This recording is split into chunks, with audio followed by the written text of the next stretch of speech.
The Islamic Republic of Iran will not compromise with America on any issue. Our enemies are not idle, and they are working to undermine the Islamic system. We must be vigilant and prepared to counter their plots. Unity and solidarity among the Muslim nations are the keys to overcoming the challenges that we face today. Justice is the foundation of any fair society, and we must strive to uphold it in all aspects of our governance. The youth are the future of our nation. We must invest in their education and empowerment to ensure a prosperous Iran. The Quran is our guide and the source of wisdom.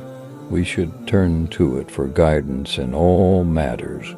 The resistance of the Palestinian people is a source of inspiration for all freedom-loving nations. We must support their just cause.